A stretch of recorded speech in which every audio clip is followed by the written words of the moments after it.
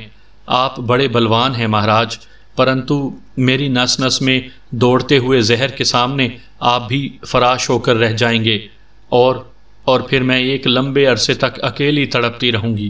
اس کی آنکھوں میں نمی تیر رہی تھی، وہ بہت دکھی نظر آ رہی تھی۔ پھر جیسے دھرم ناتھ بھی ہوش میں آ گیا، وہ ایک دم اپنی جگہ پر رک گیا۔ وہ یوں لمبے لمبے سانس لے رہا تھا جیسے بہت طویل فاصلہ طے کر کے آیا ہو۔ پھر وہ شکست خوردہ لہجے میں بولا، میں بھول گیا تھا مدھو، تیرا بے پناہ حسن دیکھ کر میں تو سب کچھ بھول گیا تھا۔ میں بھول گیا تھا کہ تیرے جسم میں لہو کی جگہ زہر دوڑ رہا ہے، اور میں تجھے دیکھ تو سکتا ہوں پرنتو اپنا نہیں سکتا۔ یہ بڑا انیائے ہوا ہے تیرے ساتھ۔ تیری جوانی کے ساتھ تو ساری زندگی یوں ہی بتا دے گی؟ وہ نامرادی سے ہاتھ ملتا ہوا بولا، ہاں مہاراج، یہی میرا لیکھ ہے، ناگ دیوتا کی یہی اچھا ہے۔ مجھے آپ جیسا مہمان پجاری کو نراش کر کے بہت دکھ ہوا۔ وہ ہاتھ جوڑ کر بولی،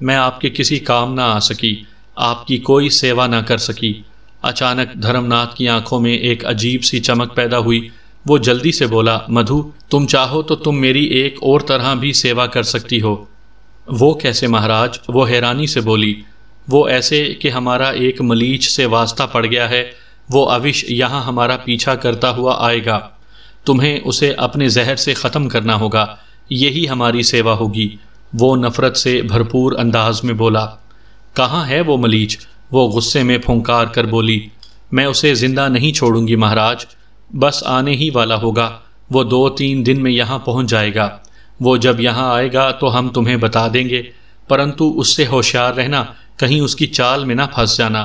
اگر ایسا ہوا تو تم جانتی ہو کہ ہم کتنی مہان شکتی کے مالک ہیں، تمہیں جلا کر بھسم بھی کر سکتے ہیں۔ وہ اپنی سرخ سرخ آنکھوں کو گھماتا ہوا بولا، آپ چنتا نہ کریں مہاراج، ہر کام آپ کی مرضی کے مطابق ہوگا۔ مدھو نے سر جھکا کر خوفزدہ انداز میں کہا، اب مجھے آگیا دیں، پوجا کا وقت ہو رہا ہے۔ ٹھیک ہے، تم جاؤ، دھرم ناتھ ہاتھ اٹھا کر بولا، پھر ایک کونے میں پڑے تکیے سے ٹیک لگا کر بیٹھ گیا۔ مدھو آہستہ آہستہ الٹے پاؤں چلتی ہوئی کمرے سے باہر نکل گئی۔ مدھو کے نکلتے ہی میں تیزی سے کمرے میں داخل ہو گیا۔ میں احتیاط سے دھرم ناتھ کی طرف بڑھنے لگا۔ میں دھرم ناتھ کو اب فرار ہونے کا کوئی موقع دینا نہیں چاہتا تھا، میری ذرا سی لاپرواہی سے اسے چوکنا کر دیتی، اسی وجہ سے میں بڑی احتیاط اور صبر سے کام لے رہا تھا۔ میرے اور دھرم ناتھ کے درمیان کا فاصلہ لمحہ با لمحہ کم ہوتا جا رہا تھا۔ فیصلے کی گھڑی لمحہ با لمحہ قریب سے قریب تر ہوتی جا رہی تھی، جس کا مجھے شدت سے انتظار تھا۔ اب میں دھرم ناتھ سے صرف 1 منٹ کے فاصلے پر تھا۔ میں نے ہاتھ بڑھا کر دھرم ناتھ کو بالوں سے پکڑنے کے لیے ہاتھ بڑھایا، لیکن مجھے میرے ارادے میں کامیابی نہیں ہوئی۔ کسی نادیدہ قوت نے جیسے میرے جسم پر قبضہ کر لیا ہو، میرے اعصاب ایک دم ہی شل ہو گئے، میرے رگو پے میں خوف کی ایک لہر سرایت کر گئی۔ فوری طور پر میرے ذہن میں یہی خیال ابھرا تھا، جیسے گندی اور ناپاک قوتیں اپنے مقصد میں کامیاب ہو گئی ہوں۔ اس سے قبل کہ میں مزید کچھ سمجھتا، اچانک دھرم ناتھ کے سامنے والی زمین پر گہرا شگاف پڑا اور اس میں ایک پنڈت باہر نکل آیا۔ وہ باہر آتے ہی آلتی پالتی مارے زمین اور چھت کے درمیان معلق ہو گیا۔ اس کی داڑھی اور مونچھیں کسی خودرو جھاڑی کی طرح بڑی ہوئی تھیں، جسم پر گرد کی تہ موجود تھی، دونوں ہاتھ اس نے مضبوطی سے گھٹنوں پر جما دیے تھے۔ اس کے جسم پر ایک لنگوٹی کے سوا اور کچھ نہیں تھا، ماتھے پر بھبوت کی لکیریں تھیں، وہ بھی اپنا رنگ تبدیل کر کے دھندلانے لگی تھیں۔ اس کی حیت بتا رہی تھی کہ وہ ایک طویل عرصے سے اسی حالت میں بیٹھا ہو۔ میرا اور اس کا فاصلہ بمشکل 10 گز رہا ہوگا۔ زمین کے شک ہوتے ہی دھرم ناتھ تیزی سے اٹھ کھڑا ہوا۔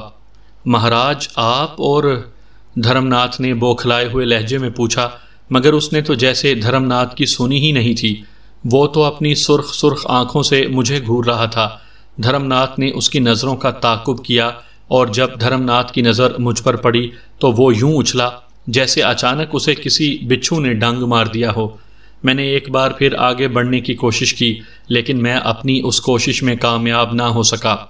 پھر اس نے تیزی سے اپنے دونوں ہاتھ فضا میں بلند کیے۔ اس کے ہاتھ بلند کرتے ہی اس میں سے نیلی شعاعیں نکل کر میرے جسم سے ٹکرائیں۔ مجھے یوں لگا جیسے کسی نے تیزاب میرے اوپر انڈیل دیا ہو، اور ہر ایک سیکنڈ کے بعد میری جسمانی تکلیف میں اضافہ ہوتا جا رہا تھا۔ میرا دماغ سوچنے سمجھنے کی صلاحیت سے محروم ہوتا جا رہا تھا۔ اس سے پہلے کہ راجہ ارجن سنگھ اپنے مقصد میں کامیاب ہوتا، کمرے کی چھت پر ایک خلا نمودار ہوا۔ اس کے ساتھ ہی میرے جسم کو جھٹکا لگا۔ جیسے ہی میری جسم کو جھٹکا لگا، میں نے تیزی سے آگے بڑھ کر دھرم ناتھ کو بالوں سے پکڑ لیا، مگر دوسرے ہی لمحے مجھے ایک اور جھٹکا لگا اور میرے پیروں نے زمین چھوڑ دی۔ یقیناً مجھے بھی کسی نے بالوں سے پکڑ کر اٹھایا تھا۔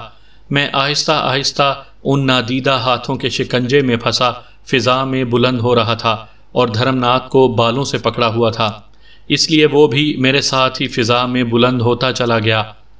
ہم اتنی تیزی سے فضا میں بلند ہوتے جا رہے تھے کہ مجھے آس پاس کچھ نظر نہیں آ رہا تھا۔ نیچے دیکھا تو بلڈنگیں کھلونوں کی مانند نظر آ رہی تھیں۔ اچانک ہی ان نادیدہ ہاتھوں نے میرے بالوں کو چھوڑ دیا۔ میں اور دھرم ناتھ تیزی سے اتنی بلندی سے زمین کی جانب جانے لگے۔ میرے دل کی دھڑکن لمحہ با لمحہ تیز ہوتی جا رہی تھی۔ مجھے اپنی موت کا یقین ہو گیا تھا۔ سامعین کرام، آپ سن رہے ہیں ایک خوفناک اردو کہانی قبر کا بیٹا۔ یہ اس سلسلے کی قسط نمبر 9 ہے۔ مجھے امید ہے آپ کو میری یہ کاوش پسند آ رہی ہوگی۔ آپ نے اگر ابھی تک میرا چینل کہانی گھر سبسکرائب نہیں کیا تو ابھی میرے چینل کو سبسکرائب کر کے بیل نوٹیفیکیشن آن کر لیجئے تاکہ آنے والی ہر نئی کہانی کی اطلاع بر وقت آپ تک پہنچ سکے۔ ہم دونوں کسی بے جان تنکے کی طرح سے زمین کی طرف جا رہے تھے۔ ہم دونوں ہی جانتے تھے کہ اس سفر کے اختتام پر بھیانک اور لرزہ خیز موت جبڑا کھولے ہماری منتظر ہے۔ زمین سے ٹکرانے کے بعد شاید ہماری ہڈیوں کا وجود بھی نہ ملتا۔